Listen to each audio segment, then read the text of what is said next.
그러한 은혜가 오늘 임하시기를 바랍니다. 오늘은 예배 이후에 공동의회가 있고 또 중요한 예비 중직자를 선출합니다. 강단 스피커만 조금 올려주세요. 오늘 그래서 초대교회 7집사와 같이 하나님이 원하시는 그러한 일꾼이 세워질 것을 확신하면서 말씀을 준비했습니다. 오늘 6장 1절에 보니까 그때에 그랬거든요. 제자가 더 많아졌는데 그때가 어느 때입니까? 사도행전 5장을 보면은 지금 초대교회 어떠한 역사가 일어났는지 우리가 알 수가 있습니다. 유대인들 중심으로 핍박이 일어났는데 사도행전 5장 17절에 보니까 대제사장과 함께 있는 사람들, 사두개인의 당파가 다 마음에 시기가 가득하여 사도들을 잡아다가 옥에 가두었다고 했어요. 이유가 뭘까요? 표적과 기사가 12절에는 나타났다고 했고 5장 또 17절에 보니까 남녀의 큰 무리가 주께 돌아왔다고 했고 15절 16절에 보니까 치유의 역사가 일어났습니다. 예수가 그리스도라는 복음만 증거했더니 현장에 표적과 기사가 많은 사람들 주께 돌아오고 영육간의 병든 자들이 치유되는 그러한 역사가 일어남을 보고 대제사장들이 사두개인의 시기가 가득해가지고 말이에요. 견디지를 못해서 사도들을 잡아다가 옥에 가두었다고 했습니다. 또 말합니다. 예수 이름 말하지 말라고 했지 않냐? 그 이름을 증거하지 말라고 했지 않냐? 그렇게 말했을 때 29절에 베드로와 사도들이 뭐라고 합니다. 사람보다 하나님께 순종하는 것이 마땅하다. 우리는 이 일의 증인이다. 그래서 마지막 5장 42절입니다. 41절, 41절 두 절 같이 한번 읽어볼게요. 시작. 사도들은 그 이름을 위하여 능욕받는 일에 합당한 자로 여기심을 기뻐하면서 공회 앞을 떠나니라. 그들이 날마다 성전에 있든지 집에 있든지 예수는 그리스도라고 가르치기와 전도하기를 그치지 아니하니라. 이러한 때입니다. 핍박이 일어났지만 현장에는 지금 사도들을 중심으로 전 성도가 성령 충만받고 복음을 전했더니 많은 역사들이 일어나는 그때에 날마다 집에 있든지 성전에 있든지 예수는 그리스도라고 증거하는 그때에 일어난 일입니다. 어떠한 일이 일어났습니까? 1절에 보니까 헬라파 유대인들이 자기의 가부들이 매일의 구제에 빠짐으로 히브리파 사람을 원망했다고 그랬어요. 교회 안에서 갈등이 생겼어요. 그래서 좋은 일 하다가 어려움 당하는 가정, 또 어려움 당하는 가부들을 섬기는 이 구제 일을 하다가 보니까 헬라파는 누굽니까? 이방인 가운데서 돌아온 사람들이에요. 히브리파는 원래 유대인들이에요. 그 사람들은. 원래 유대파 이 가부들은 잘 챙겨줬는데 이방인 가운데서 회개하고 돌아온 이 가부들에게 좀 구제가 소홀했던 것 같아요. 교회가 늘 좋은 일 하다가 문제 생겨요. 이것 때문에 갈등이 생겼을 때 오늘 12사도가 왜 12사도입니까?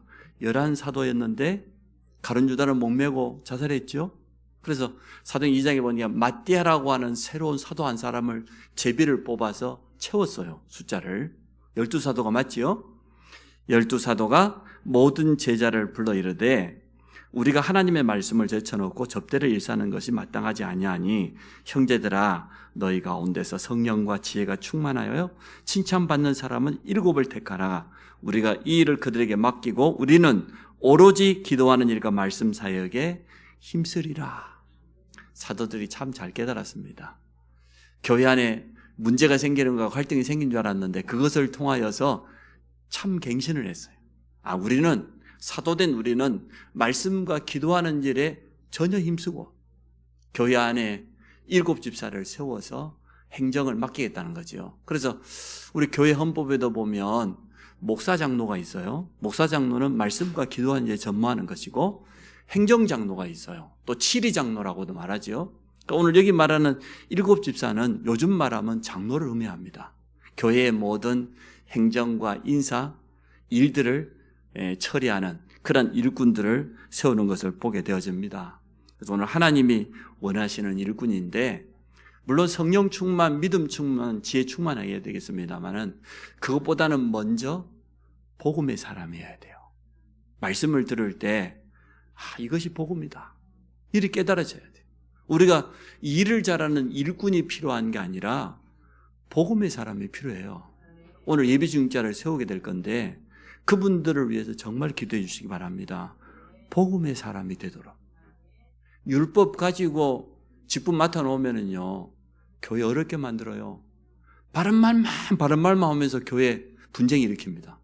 근데 복음의 사람은 뭡니까? 모든 사람을 다 살려요. 그래서 예배 드릴 때마다, 말씀 들을 때마다, 야, 이것이 복음이구나. 이 복음을 점점 더욱더 깊이 깨달아가는 이 사람이 돼야 돼요. 빌립보서 3장 4절로부터 8절에 보니까 바울이 이리 고백했지 않습니까? 지난날에 내가 자랑했던 거 다 배설물, 집안 자랑, 가문 자랑, 학벌 자랑, 유대인 정통 난지 8일 만에 할례를 받고 베냐민 지파에다가 공부도 많이 했죠.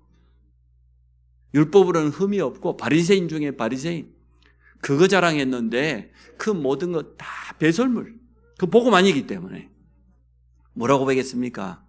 내 주 예수 그리스도를 아는 지식이 가장 고상하다. 복음을 깨닫고 보니까 나는 그리스도께 발견되어서 쓰임받기 원하고 그리스도의 손에 있는 그거 잡으려고 나는 쫓아간다. 오직으로 결론 난 거예요.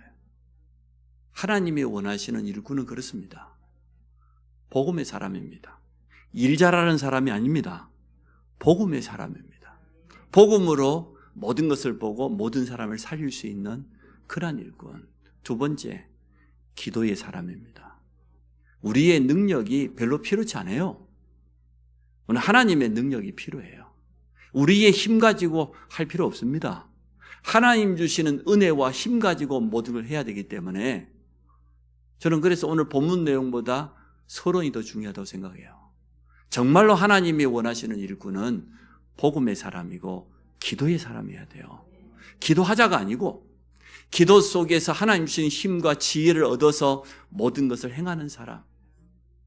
기도하면 우리가 성령 인도 받잖아요. 또 기도하면 하나님의 분명한 뜻을 찾을 수 있습니다. 기도하면 성령 충만 받아요. 정말로 기도하면 믿음 회복하게 돼 있어요. 지혜가 찾아옵니다. 그리고 현장을 보면서 복음이 필요하다. 우리 현장에 지금 일어나는 일들 우리가 연일 매스컴을 통해서 듣지 않습니까? 학생 한 명이 투순 자살했는데 밑에 지나가던 엄마하고 애가 깔려 같이 죽었어요. 자살한 애 하나 때문에.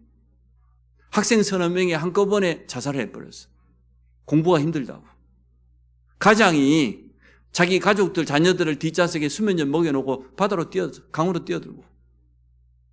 이러한 일들이 지금 일어나요. 그 사람들에게 뭐가 필요합니까? 정말 돈입니까? 정말 공부 때문입니까? 영적인 문제예요. 복음이 없어가지고 삶에 대한 답이 없고 미래에 대한 불안하고 너무 답답하고 경제적인 압박이 찾아오니까 견디지를 못해가지고 온 가족과 함께 동반 자살을 하고 얼마나 안타깝습니까? 이러한 현장을 보면서 내가 하나님께 부름받은 것은 이 복음을 전하라고. 내 남은 인생은 전도 때문에. 우리 후대들도 공부하는 목적도 그겁니다. 내가 성공해야 될 이유는 성공 자체에 있는 게 아니고 그건 세상 사람들이 바라보는 거지요. 그 이후에 진짜 내게 주어져 있는 사명. 내가 하나님 앞에 중직자로 부름받은 것은 교회 일을 잘해라. 물론 그 말도 맞겠죠. 그게 아니고 이 복음으로 현장에서 빛을 발해라. 죽어가는 사람을 살려라. 이겁니다. 그래서 오늘 예비 중직자로 세워질 건데 꼭 세 가지를 마음속에 담으십시오. 나는 일평생 동안 복음의 사람 되기를 원합니다. 예배 드릴 때마다 말씀 드릴 때마다 성경을 대할 때마다 복음이 점점 더 깊이 깨달아지게 하여 주시고 나는 기도 속에서 모든 걸 하기를 원합니다. 우리가 기도할 때 하나님이 역사하시니까 그리고 현장에다가 답을 주는 사람 되기 원합니다. 그 세 가지면 돼요. 그럼 나머지는 이 본문은 응답으로 오는 겁니다. 따라오는 응답이지 다른 방법이 아니에요. 초대교회 첫 번째 성령 충만한 일꾼입니다. 성령 충만의 의미가 뭡니까? 성령은 하나님의 영이고 하나님 자신이에요. 성령 충만은 하나님으로 충만한 거예요. 성령이 하나님이니까. 쉽게 예를 드는 게 설명하기 좋을 것 같아요. 사울 왕은 늘 자기로 충만했어요. 어떻게 하면 내가 이 왕자리를 길이길이 지키고 우리 아들에게 손자에게 이 왕권을 물려주고 자기 충만이에요. 다윗은 뭐 했습니까? 기름 받는 그 순간부터 하나님의 신에 충만해졌어요. 내 것이 없어요. 어떻게 하면 하나님께 영광 돌릴까? 하나님이 원하시는 게 뭘까? 이게 하나님이 충만이라. 요셉은 언약으로 충만했는데 요셉의 형들은 어떻게 하면 아버지에게 인정받아가지고 재산도 좀 물려받고 좋은 자리도 물려받고 이렇게 다른 겁니다. 하나님은 지금도 말씀을 주시고 성취하시기 때문에 말씀으로 충만한 것이 성령 충만입니다. 여러분 오늘 말씀 받을 때 믿음 회복하시기를 바랍니다. 하나님이 내게 말씀하시기 때문에 그대로 되어질 것이다. 그 말씀을 붙잡고 현장에 서시기를 바랍니다. 그러면 어렵지 않게 하나님의 말씀이 깨달아질 뿐만 아니라 내 삶에 적용되어지고 성취된다는 것을 체험하게 되어질 겁니다. 그래서 하나님으로 충만하고 말씀으로 충만하고 그리고 내 자신이 없어지고 오직 그리스도로 충만해진 겁니다. 갈라디아 2장 1절 그랬지 않습니까? 내가 그리스도와 함께 죽었다. 그래서 내 것이 없어요. 오직 그리스도의 성령으로. 베드로가 성령 충만하니까 종교재판이 제일 무섭거든요. 종교재판 앞에서도 담대하게 말하지 않습니까? 다른 이름으로 구원받을 수 없다. 천하 사람 중에 구원받을 이름은 예수 이름밖에 없다. 예수 이름 말하지 말라고 하는 지금 대제사장들 서기관들 앞에서 한 말입니다. 스데반이 마지막 순교할 때 어떻게 했습니까? 성령이 충만하다 보니까 눈이 열렸어요. 하늘 위를 보라보니까 주님이 보좌 우편에 일어서신 것을 보았다 그랬잖아요. 성령 충만 받으시기 바랍니다. 누구나 성령 충만 받을 수 있어요. 왜냐? 우리 안에 성령이 계시니까. 그래서 우리가 하나님 앞에 서고 말씀 앞에 서고 그리스도로 충만해지면 하나님과 소통되는 겁니다. 그래서 성령 충만이 필요한 이유를 두 번째 설명했습니다. 우리 앞에 일어나는 모든 일에는 영적인 배경이 분명히 있습니다. 우연히 일어나는 게 아닙니다.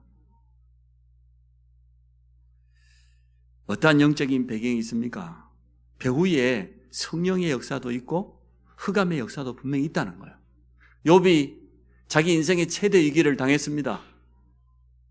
아들 10명 자식을 다 잃고 재산을 다 잃고 자기 건강도 다 잃고 온몸이 만신창이가 되었습니다. 근데 성경에는 보니까 영적인 사실을 분명히 기록해 놓았어요.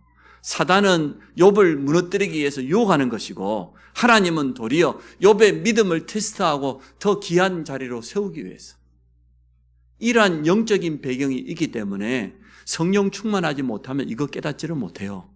내 인생에 위기가 찾아왔다고 착각할 것인데 욥은 전혀 그렇게 생각하지 않았어요. 그 입술로 하나님을 전혀 원망하지 않았어요. 어떻게 승리했는지 성경은 기록해 놓았지 않습니까? 우리 앞에 현실과 사실과 진실이 있지만 그것을 뛰어넘는 영적 사실을 분별하고 하나님의 뜻을 알 수가 있습니다. 성령 충만할 때 그리 되어지죠. 지금이 어느 때인지. 그러니까 스데반은 순교하는 자리에서도 정확한 복음을 선포했어요. 영적인 눈이 열렸어요. 주님 재림시까지 사단은 활동합니다. 불신앙은 일단 우리의 마음을 닫게 만들고 우리의 영적인 눈을 어둡게 만듭니다. 제대로 못 봐요. 똑같은 걸 봐도 믿음의 사람이 바라보면 마음이 열리고 그 속에 하나님의 뜻이 보이는데 불신앙하면 일단 마음이 닫혀요. 눈이 어두워져. 올바로 분별할 수가 없어요. 사단은 그렇게 공격합니다. 이간질입니다. 속입니다. 중요한 사람을 공격하지 중요하지 않는 사람을 공격하겠습니까? 중직자로 세워진다는 것은 말 그대로 얼마나 중요한 직분입니까? 그래서 중직자로 기도로 준비하고 지금부터 우리 그릇도 넓히고 해야 됩니다. 끊임없이 여러 사람들의 주장과 감정을 틈타고 분쟁을 일으킵니다. 영적인 힘이 있어야 영적 싸움에 승리하기 때문에 우리의 싸움이 영적인 싸움이기 때문에 성령 충만 받아야 될 분명한 이유가 있습니다. 또 세 번째로 하나님의 방법이 성령 충만입니다. 성령 충만하면 하나님과 통해요. 하나님의 깊은 것, 모든 것, 은혜로 주신 것들을 깨닫게 한다고 고린도서 2장에 잘 설명되어 있잖아요. 얼마나 성령 충만하면, 하나님 주시는 그 힘으로 충만하면 우리의 한계로는 절대 불가능인데 절대 가능의 축복 속으로 들어갑니다. 노예로 끌려갔는데 그건 절대 불가능 아닙니까? 언약 잡고 이 요셉이 하나님의 영에 얼마나 감동되었던지 절대 불가능을 절대 가능으로 바꾸는 하나님의 역사를 처음 했습니다. 성경에 말하고 있지 않습니까? 목동 출신이 어떻게 왕이 되겠습니까? 근데 다윗은 성령 충만했다고 성경은 말하고 있습니다. 마지막까지 스승 엘리야를 떠나보내기 전에 엘리사가 끝까지 따라가잖아요. 많은 사환들이, 성지선종들이 왜 따라다니냐? 베델, 여리고, 요단 왜 끝까지 쫓아가냐? 나도 안다. 마지막 기도 제목이 뭐였습니까? 스승님에게 있었던 그 성령의 역사를 내게 갑절이나 더해 주십시오. 내게 2배로 주십시오. 성령 충만함의 역사를 내게 주십시오. 그게 엘리사의 간구 제목이었습니다. 기도 제목이었습니다. 그래서 우리 모든 성도들의 기도 제목도 오직 성령 충만 되시기를 바랍니다. 초대교회 현실이 절대 불가능이었습니다만은 오늘 사도행전 5장을 다 읽어보지는 않았지만 3장, 4장, 5장에 보니까 아무 문제 되지 않았어요. 안진뱅이를 이렇게 세워버렸는데 뭐. 종교재판 현장에서도 뭐 목숨 걸고 오직 예수를 말했는데요. 현장의 표적과 기사가 도리어 오늘 읽었던 5장 41절에 사도들이 그 이름을 위하여 능욕받는 것을 합당한 자로 여기심을 기뻐하면서 공의 앞을 떠나갔다. 우리가 핍박받는 거, 복음 때문에 어려움 당하는 걸 합당하고 당연한 것으로 여기고 기뻐했다고 그랬어요. 복음 때문에 혹시나 어려움 당한 거든 감사하시기를 바랍니다. 우리 앞에 응답이 와서 감사해야 되겠지만 문제 속에서도 하나님의 음성을 듣고 여러분 감사가 회복되기 바랍니다. 2번째, 믿음 충만한 사람. 믿음을 한마디로 정의할 수는 없지만 히브리 11장에 보니까 믿음이 없이는 하나님을 기쁘시게 할 수 없다고 그랬어요. 하나님께 나아간 자는 반드시 그가 계신 것, 또 자기를 찾는 이에게 상 주시는 이심을 믿어야 할지니라. 믿음은 바라는 것들의 실상이에요. 보이지 않는 것들의 증거라고 그랬어요.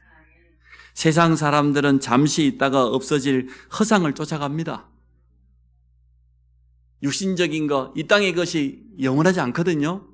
그 사람들이 가장 추구하는 성공과 명예와 부귀, 영화가 곧 사라질 것인데 그것을 얻기 위해서 영적인 것은 전혀 알지 못하고 무시하고 그리 살아갑니다. 성도는 뭡니까?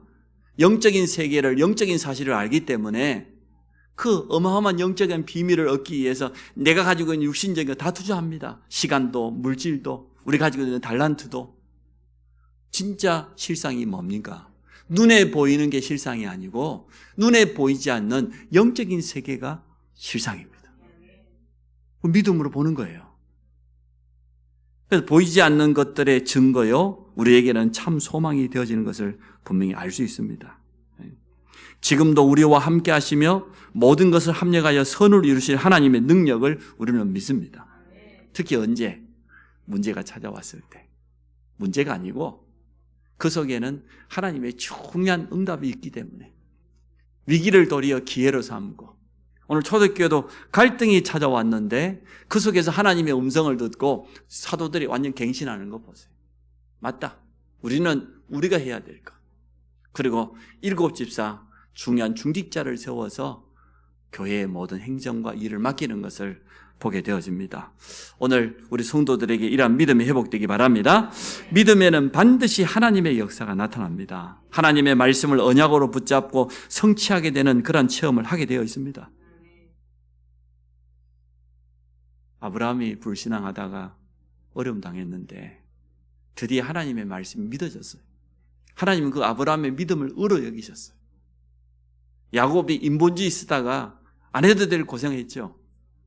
도망가다가 베델에서 만난 하나님, 그 언약의 말씀을 붙잡고 그때부터 야곱의 인생에는 하나님의 역사를 계속 체험하는 것을 보게 되어집니다.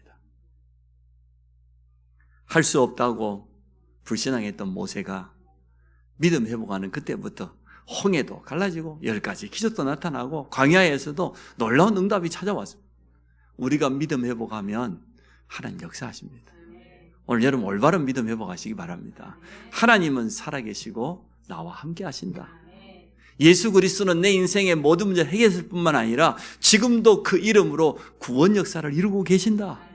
나는 하나님의 말씀을 믿는다. 나는 그 말씀을 100% 지킬 수는 없지만 그러나 하나님의 말씀은 유일한 진리요 우리 인생의 해답이다. 그 말씀 앞세우고 가는 겁니다. 지금도 성령께서 역사하시면 우리는 믿습니다. 내가 기도하는 그때에 나와 관계된 모든 곳에 시공간을 초월하는 하나님의 역사가 일어날 걸 믿습니다. 그게 우리 믿음의 내용이에요. 여러분 성삼위 하나님을 믿으십시오. 하나님의 말씀을 믿으십시오. 영적인 보이지 않는 세계를 믿으십시오. 그래야 기도할 수 있습니다. 그래야 영적으로 승리하게 되어집니다. 교회는 언제나 부족해요. 아무것도 없는 데서 시작하기 때문에 중직자가 믿음이 있어야 돼요. 무조건 믿는다가 아니고 하나님의 시간표와 뜻이 분명히 맞다고 하면 우리 자신을 보고 현실을 보는 게 아니라 하나님을 바라봐야 됩니다. 믿음으로 시작하고 하나님의 역사로 또 결론 내는 또 이런 응답을 우리가 확인하게 되어질 겁니다. 언제나 믿음 없는 사람들의 주장이 강해요. 10명이 정탐을 했는데 누구 주장이 강했습니까? 언약과 전혀 상관없는 10명의 정탐꾼의 말이 너무나 맞아요. 가보니까 성들은 견고하고 말이에요. 그 사람들 보니까 막 거인이고 우리가 차지할 수 없다. 우리는 그들 앞에 메뚜기 같더라. 우리가 올라가도 안 된다는 거예요. 그 말을 듣고 이스라엘 백성들이요 거기에 대한 확실한 믿음이 생겼어요. 우리 절대 못 올라가는구나. 올라가면 죽는구나. 근데 갈렙은 뭐라고 말했습니까? 여호와께서 우리에게 약속했지 않냐. 틀림없이 젖과 꿀이 흐르는 땅 맞다. 근데 저들은 우리 앞에 밥이다. 올라가서 차지하자. 여러분 밥을 보고 무서워하면 이 땅에서 볼 일 다 본 겁니다. 가는 일밖에 없어요. 근데 누구 말이 더 합리적이고 더 설득력이 있습니까? 언약과 전혀 상관없는 불신앙하는 사람들이 자기 주장 더 잘해요. 그 주장이 더 합리적이에요. 거기에 많은 사람들이 넘어가요. 왜냐하면 믿음 없는 사람들은 자기 입장에서 말하거든요. 자기 생각 가지고 말하거든. 정말 믿음의 사람은 뭡니까? 하나님의 언약에서 말씀 중심으로 말하잖아요. 그러니까 자칫하다 보면 회의하다 보면 속이 쉬워요. 언약 중심으로 믿음으로 모든 걸 봐야 돼요. 세상 이기는 성도의 무기는 믿음입니다. 왜 그렇습니까? 요한복음 16장 11절에 보면 세상 임금이 있다고 그랬어요. 고린도후서 4장 4절로 보면 세상 신이라고 그랬는데 이 마태복음 12장 28절은 강한 자라네? 물론 불신자에게는 강한 자죠. 그러나 믿음 가진 성도에게는 그렇지 않습니다. 아무리 견고한 진을 치고 있다 할지라도 하나님의 능력을 믿는 믿음으로 우리는 승리하게 되어질 겁니다. 요한일서 5장 4절에 그렇지 않습니까? 너희가 세상을 이기는 무기는 이것이다. 뭐냐? 너희 속에 있는 믿음입니다. 믿음이 이기네. 믿음이 이기네. 주 예수를 믿음이 온 세상이 이기네. 우리 주님이 약속했어요. 너희가 세상에서 환난을 당하지? 어려움 당하지? 담대해라. 내가 세상을 이겼노라. 세상을 승리하신 주님이 하늘 땅의 권세 가지고 세상 끝나기 함께 하겠다. 아무것도 두려워하지 마라. 오늘 우리가 이런 믿음 가져야 돼요. 중직자는, 직분자는 믿음이 있어야 됩니다. 자기 생각 말하면 안 됩니다. 내 입장이 다가 아닙니다. 하나님 입장에서 말해야 돼요. 사사기서 마지막 21장 20의 결론이 뭡니까? 자기 소견대로, 자기 입장대로 그러고 망한 거예요. 하나님의 소견대로 해야 되는데. 그래서 직분자만 그러겠습니다만 모든 성도들이 오늘 믿음을 회복해야 돼요. 하나님 살아계신다. 그 하나님은 나의 아버지다. 예수 그리스도 이름 앞에 모든 흑암은 무너지게 돼 있다. 지금도 성령은 역사한다. 하나님이 내게 주신 언약의 말씀은 반드시 정확한 시간표에 성취된다. 내가 그 이름으로 가면은 흑암은 꺾이게 돼 있다. 이 믿음 회복해야 돼요. 분명히 가지고 있어야 돼요. 세 번째, 지혜 충만한 일꾼이 필요합니다. 지혜의 근원은 하나님. 잠언서 1장 7절에 하나님을 아는 것이 지식의 근본일 뿐만 아니라 반대로 어리석은 자는 그 마음에 이르기를 하나님이 없다 한다고 그랬어요. 어리석은 자는, 미련한 자는 지혜와 훈계를 멸시한다고 돼 있어요. 하나님을 알고 하나님을 경외하는 것이 지혜의 시작인 줄로 믿습니다. 골로새 2장 2절로 3절을 보니까 그리스도 예수 안에는 지식과 지혜의 모든 보화가 감춰져 있다. 감춰져 있기 때문에 비밀이지요. 누구나 다 아는 것이 아니지요. 여러분이 영적인 비밀 가지고 기도의 힘 가지고 그 비밀을 날마다 찾아서 누리시기를 바랍니다. 지혜는 하나님이 위에서 주시는 것이기 때문에 기도해야 됩니다. 하나님이 7 렘넌트에게 지혜를 주신 거 보십시오. 다니엘이 뜻을 정하여 세 친구와 함께 기도했더니 어떤 일이 났습니까? 바벨론의 모든 박사들이 따라올 수 없는 그러한 지혜를 얻었습니다. 배운 것 부족한 베드로가 설교했는데 대제사장도 설교하는데 깜짝 놀랐어요. 아니, 범인 아니냐? 보통 사람이었던, 사실 범인도 아니었죠. 갈릴리 호수에서 고기 잡았던 어부 출신이 구약 성경을 인용하면서 정확한 복음을 설명하니까 놀랐어요. 그 지혜가 어디서 온 겁니까? 베드로가 학문을 통해 닦은 겁니까? 성령 충만할 때, 믿음 충만할 때 하나님의 지혜도 임하게 됩니다. 그러한 지혜가 필요해요. 물론 지식은 세상의 많은 학문을 통해서 기초적인 거 갖춰야 되죠. 우리 후대들도 어쨌든 공부해야 돼요. 공부 안 해도 된다니까 그게 너무 은혜 받아가지고 공부 안 해도 된다. 용사님 이 말씀 잘 들어보세요. 공부 열심히 하잖아. 10% 안에 들어가는데 공부 안 하고 어떻게 10% 안에 들어간대. 그 다음은 도저히 1% 안에 들어가래. 마지막에는 뭐냐, 0.1%의 사람이 세상을 바꾼대. 그 말은 공부하지 말라는 얘기입니까? 안 해도 된다는 얘기입니까? 절대 아니잖아요. 이 설교에 양면성이 있어요. 너무 낙심하지 말라는 말이 공부 안 해도 된다는 말인데 그 말 듣고 힘 얻어가지고 본격적으로 놀아버리면 안 돼요. 그건 위로하는 말이지 진리는 그게 아니야. 요셉이 그러면 다윗이 그러면 아니잖아요. 최선을 다했잖아. 자기 일에. 양 한 마리 잃어버리지 않았는데 보디발이 인정하고 바로왕이 인정하는 그러한 종이 되었는데. 그래서 우리가 기도해야 되고 하나님이 우리에게 지혜 주시면 됩니다. 지혜가 필요한 이유, 우리 앞에는 많은 일이 일어나고 사건과 문제가 찾아오고 우리는 많은 사람을 만나야 되고 또 새로운 현장에 가야 됩니다. 지금 아마 세상에 처음 나간 우리 청년들은 그런 걸 많이 느낄 거예요. 세상에 가보니까 너무너무 이상한 사람 많고 너무너무 어려운 사람 많고 인터넷으로 가봤더니 한 달 내내 근무했더니 150만 원 주고 차비하고 나면 아무것도 없어요. 자칫하면 헌금 생활도 못할 판이야. 믿음 없으면. 그게 세상이에요. 하나님의 은혜 없으면 그 감당이 되겠습니까?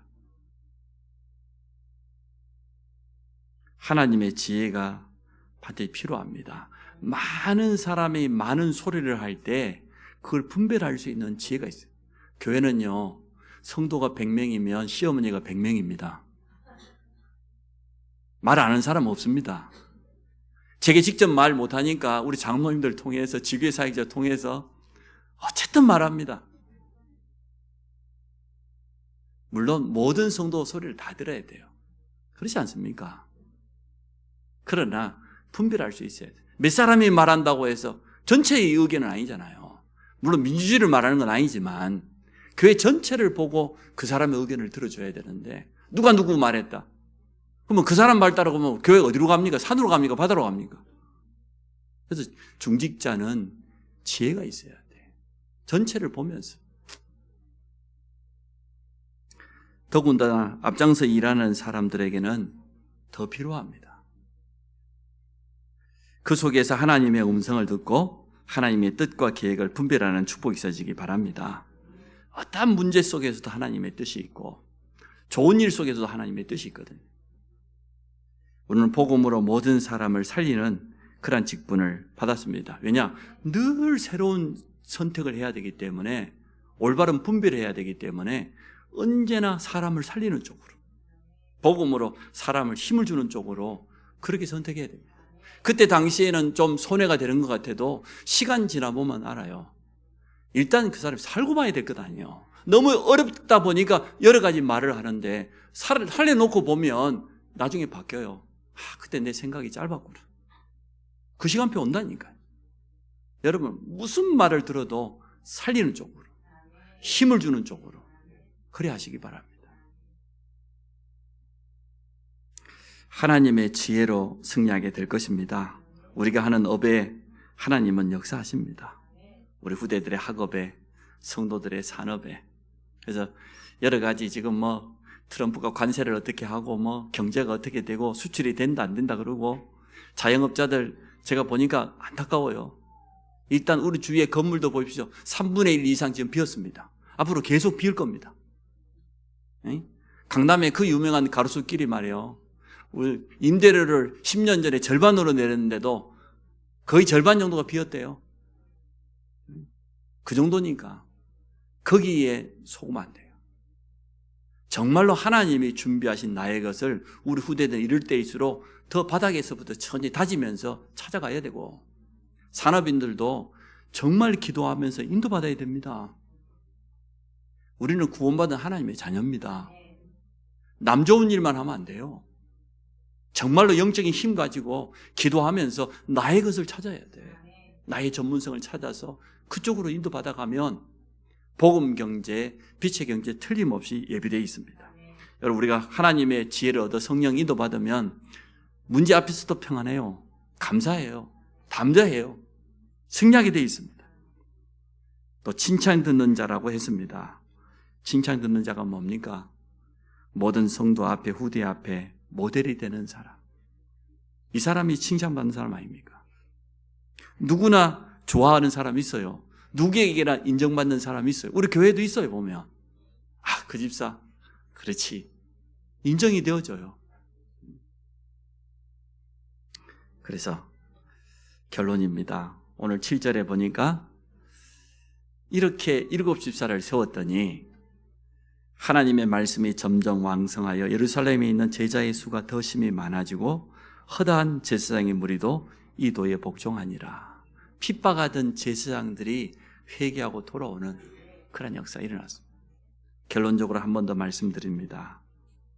복음의 사람이 필요하다. 기도로 모든 것을 해야 된다. 일꾼이 아니에요. 일 잘하는 사람이 아니고 정말로 기도하는 사람, 해답을 가진 사람이 되어야 된다. 그렇게 되어지면 당연히 성령 충만을 먼저 여러분이 구하시기 바랍니다. 늘 여러분 자신을 점검해야 돼요. 나는 지금 성령 충만한가? 이 질문 해봐야 됩니다. 그리고 믿음으로 모든 것을 해라. 마지막으로 하나님이 주신 지혜를 여러분 얻게 되어질 겁니다. 야고보서 1장 5절에 뭐라 했으면, 너희 중에 혹시 누가 지혜가 부족하냐? 후히 주시고 끊어지지 않는 여호와께 구하라. 그래하면 주시리라. 이 응답을 누리시기를 주의 이름으로 축복합니다. 하나님, 우리 교회가 두 번째로 중직자를 세우기를 원합니다. 참 복음의 사람, 복음으로 모든 사람을 살리는 일꾼이 세워지게 하시고, 기도의 사람, 하나님의 능력을 아는 그런 영적인 사실을 아는 그런 일꾼이 세워질 줄로 믿습니다. 현장에 답을 주는 사람으로 우리 예비 중직자들을 축복하여 주옵소서. 예수 그리스도 이름으로 기도합니다.